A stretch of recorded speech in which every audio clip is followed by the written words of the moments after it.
Là, franchement, on s'attaque à une montagne, à un monstre. C'est quelque chose de lourd qui prend de la place et le défi est de taille. Ça va pas être facile. Salut à tous, c'est Pixel, on se retrouve pour cette vidéo critique Retour Perdant qui va parler du nouveau film de Martin Scorsese, Silence. C'est un film américano-mexicano-taïwanais. Et donc c'est un drame historique et ce film, Martin Scorsese en parle déjà depuis vraiment longtemps. Je pense à mon avis que les productions en amont du film ont dû changer beaucoup de fois, que plusieurs fois il a voulu lancer le film. Déjà dans les années 90, il avait déjà un projet et il s'est même fait engueuler et attaquer en justice parce que le film n'arrivait pas, qu'il prenait trop de temps, il prenait trop de retard. Et donc en 2017, il a fini par le faire, ce film qui est apparemment très personnel, qui lui tenait vraiment à cœur, puisque c'est un film qui parle d'un sujet pourtant très vague, très éloigné de nos contrées, je dirais. Et pourtant voilà, un film qui lui tenait vraiment à cœur, qui est très différent de beaucoup d'autres Scorsese. Alors moi, Scorsese, j'en ai pas vu énormément.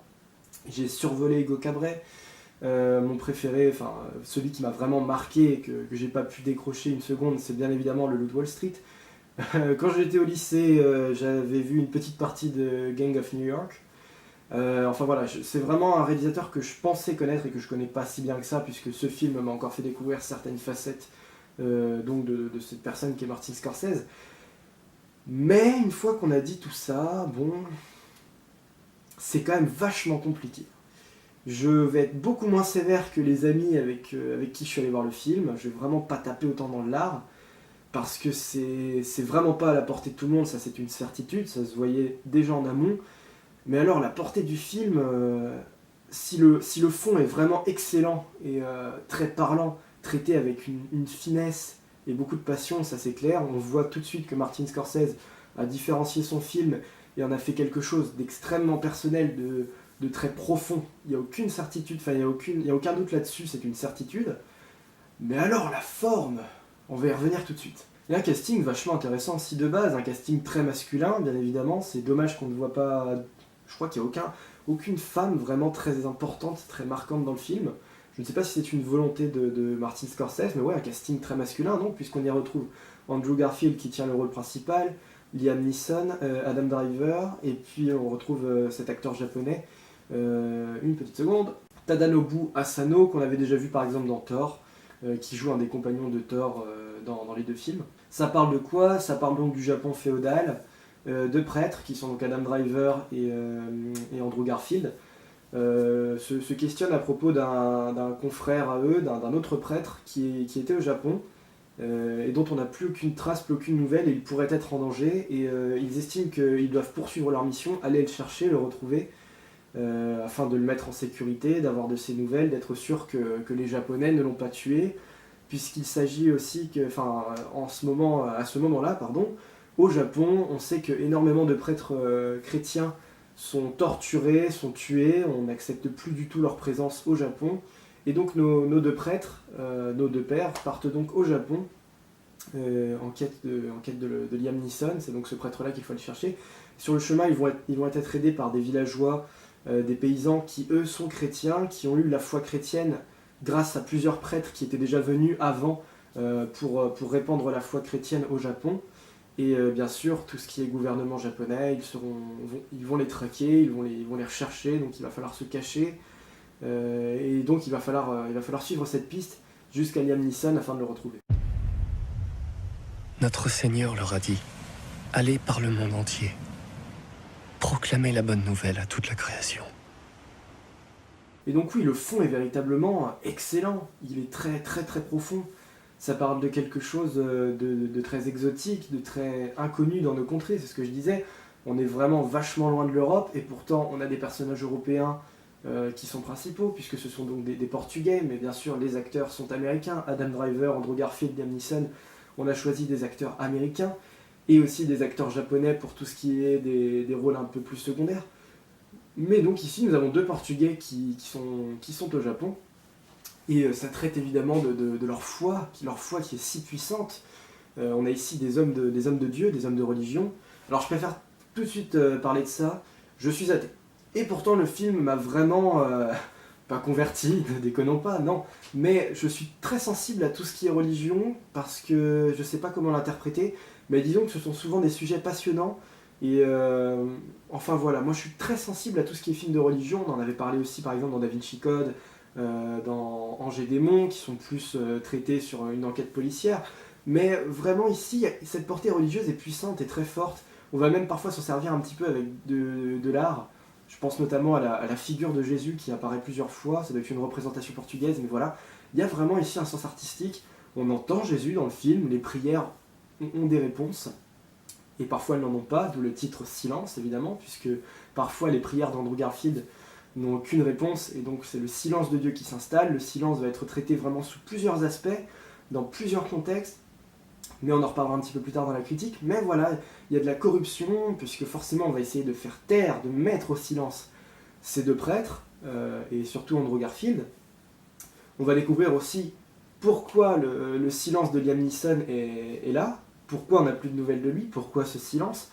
Je trouve que le silence est vraiment omniprésent dans le film, et on le comprend, on le développe, on l'interprète à plusieurs sauces, et là-dessus c'est vraiment totale réussite. C'est pour ça que là le retour perdant va peut-être être un petit peu plus indulgent que d'autres, c'est vraiment sur le rythme du film qu'on va tout casser, mais Scorsese a fait un travail assez remarquable quand même, vraiment, tout autour des thèmes, de toutes les thématiques et problématiques du film, on a vraiment une passion et une puissance, avec beaucoup de travail, beaucoup de recherche, qui est vraiment très intéressante.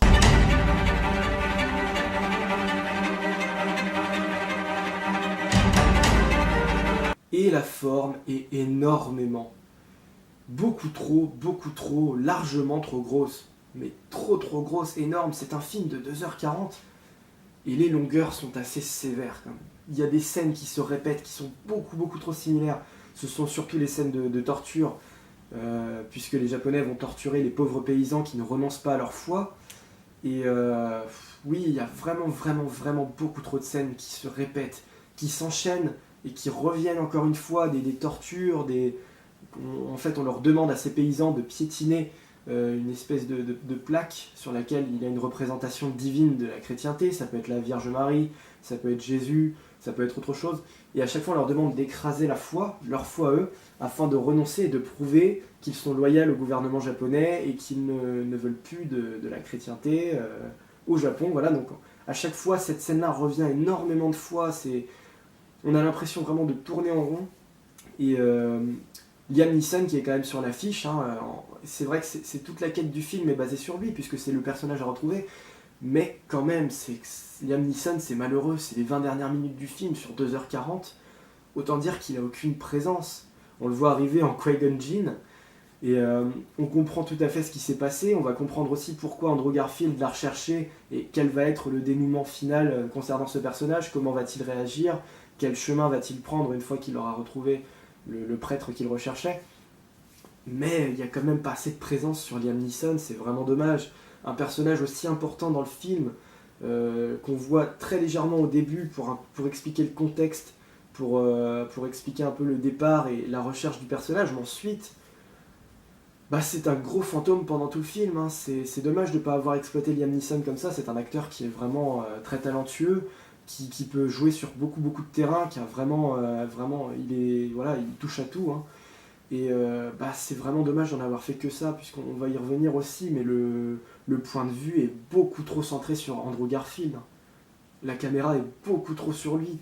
Adam Driver est limite aussi presque inutile dans le film, c'est la première demi-heure du film, et ensuite Adam Driver on va le perdre, et on ne va le retrouver que pour voir, je vous le spoil, Adam Driver, on va le retrouver pour le voir mourir, et puis basta.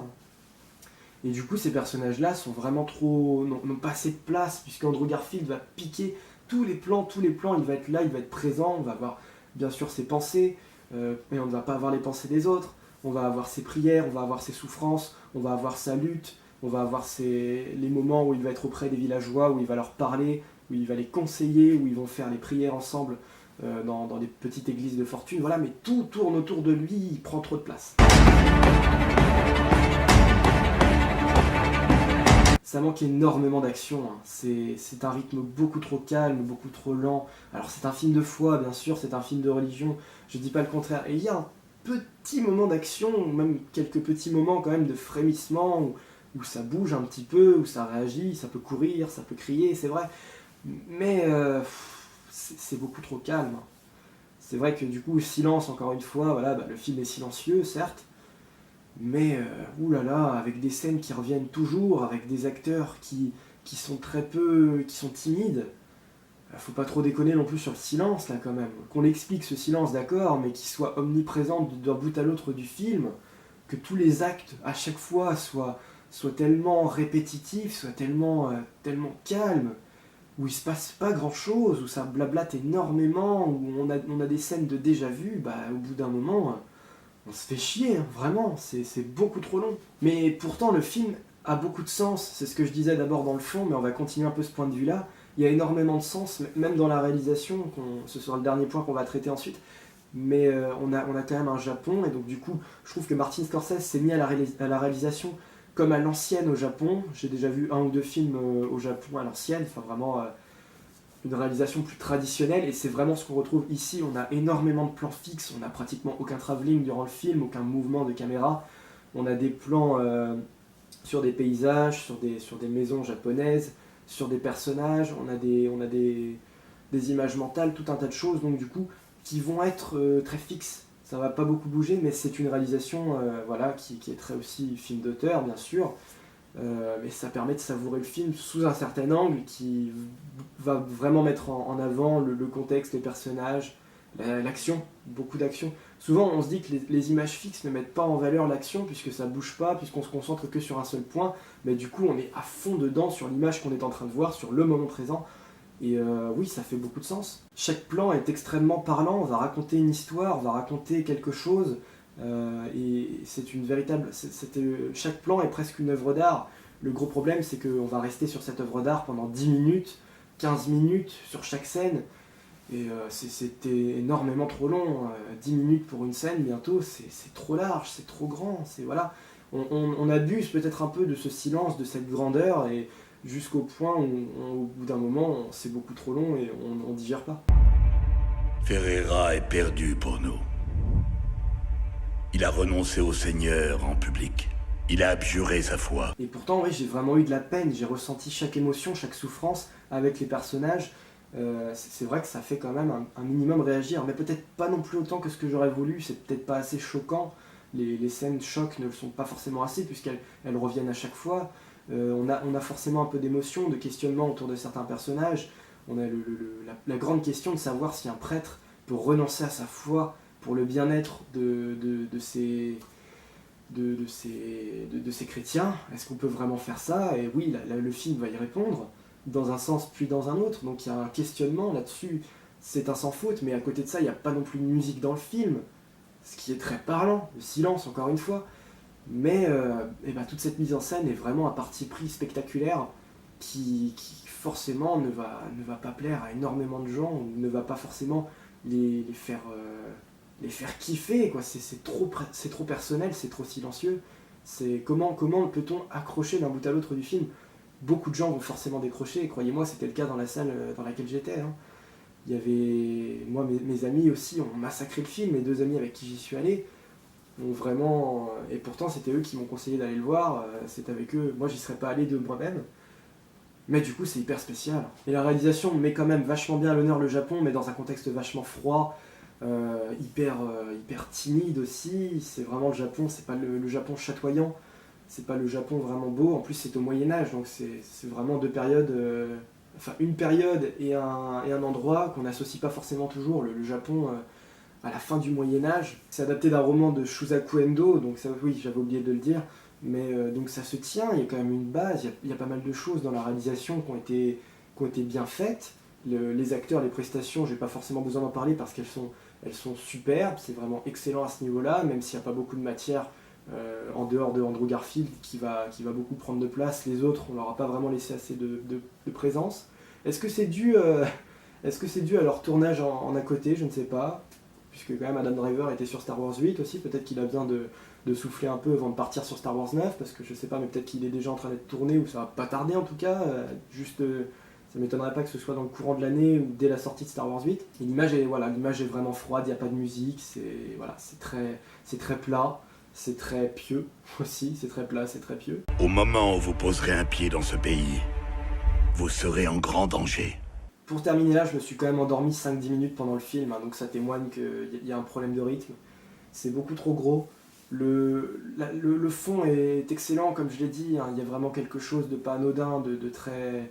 La foi est bien traitée, le Japon est bien traité, les thématiques sont excellentes, il n'y a pas de doute là-dessus, il y a vraiment... On voit que, l'air de rien, le temps que Martin Scorsese a passé sur le projet, à l'élaborer, à essayer de le mettre en place, lui a quand même permis de faire une grande recherche sur le sujet, d'être à fond dedans. Mais la forme, encore une fois, on a l'impression qu'on a affaire à un film sur lequel on n'a coupé aucune scène. Le montage, on a l'impression qu'il a été vachement clément sur le montage. Que voilà, des fois il y a certaines scènes qui coûtent trop cher, qu'on ne peut pas garder, qui rallongent le film inutilement, qui ne servent à rien, qui tournent en rond. C'est le principe d'une scène qu'on va couper, c'est qu'elle ne sert à rien ou qu'elle va apporter des incohérences pendant le film. Ici ce n'est pas le cas, certes, mais là on a tout pris, on n'a rien laissé. Des fois il faut jeter un peu, il faut laisser de l'air, non, ce plan-là je le garde pas, cette scène-là je la vire.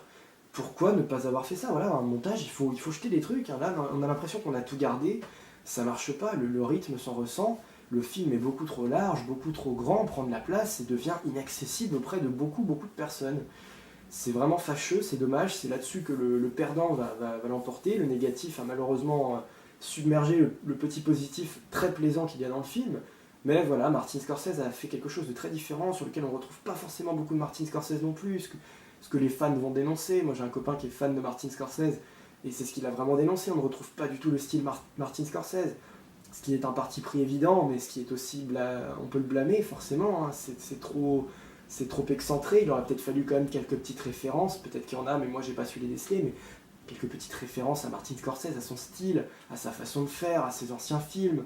Même le casting m'a l'air... c'est un casting hollywoodien, américain, certes, mais j'ai l'impression que ça n'a quand même pas grand-chose à voir avec le casting qu'il prend d'habitude. C'est vraiment d'autres genres d'acteurs, d'autres genres de styles aussi. Donc c'est très différent, c'est très gros, et bonne chance. Bonne chance à vous pour regarder ce film, pour l'apprécier, pour arriver jusqu'au bout, pour pas décrocher. Je vous souhaite bon courage quand même, c'est pas facile.